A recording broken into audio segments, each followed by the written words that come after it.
ರಾಜಭವನ್ಗೂ ಪತ್ರ ಹೊರಟಿದ್ದಾರೆ. ರಾಜಭವನ ಸಚಿವಾಲಯದಿಂದ ಲೀಕ್ ಆಗಿರೋ ಸಾಧ್ಯತೆಗಳಿದ್ದಾವೆ. ಅವ್ರ ವಿರುದ್ಧ ತನಿಖೆ ಮಾಡ್ಲಿಕ್ಕೆ ಅನುಮತಿ ಕೇಳಿ ಲೆಟರ್ ಬರ್ತಿದೆ ಸರ್. ಅಲ್ಲ, ರಾಜಭವನದಲ್ಲಿ ಲೀಕ್ ಆಗ್ತದೆ ಅಂತ ಅಂದ್ರೆ ರಾಜಭವನದವರೇ ಜವಾಬ್ದಾರಿ ಅಲ್ವಾ?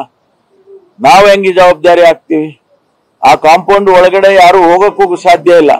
ಅಂತದ್ರಲ್ಲಿ ಅಷ್ಟೊಂದು ನಾವು ಹೈ ಸೆಕ್ಯೂರಿಟಿ ಝೋನ್ ಅಂತ ಮಾಡಿದ್ವಿ. ಅಲ್ಲಿ ಲೀಕ್ ಆಗ್ತದೆ ಅಂದ್ರೆ ಅವರೇ ಯಾರೋ ಮಾಡಿರ್ತಾರೆ, ಬೇರೆಯವ್ರು ಮಾಡೋದಕ್ಕೆ ಸಾಧ್ಯ ಇಲ್ಲ. ಹಾಗಾಗಿ ಅದು ಅವರ ಜವಾಬ್ದಾರಿ. ಅದನ್ನ ಇನ್ವೆಸ್ಟಿಗೇಷನ್ ಮಾಡಬೇಕು ಅಂತಂದ್ರೆ ರಾಜ್ಯ ಸರ್ಕಾರಕ್ಕೆ ಇನ್ವೆಸ್ಟಿಗೇಷನ್ ನಾವು ಮಾಡ್ತೀವಿ. ರಾಜಭವನದಿಂದ ಅನೇಕ ಪತ್ರಗಳು ಬರ್ತಾ ಇದೆ. ಅದ್ರ ಜೊತೆಗೆ ಈ ಪತ್ರನು ನೀವು ಇನ್ವೆಸ್ಟಿಗೇಷನ್ ಮಾಡಿ ಅಂತ ನಮ್ಗೆ ಬರೆದ್ರೆ ನಾವು ಮಾಡ್ತೀವಿ.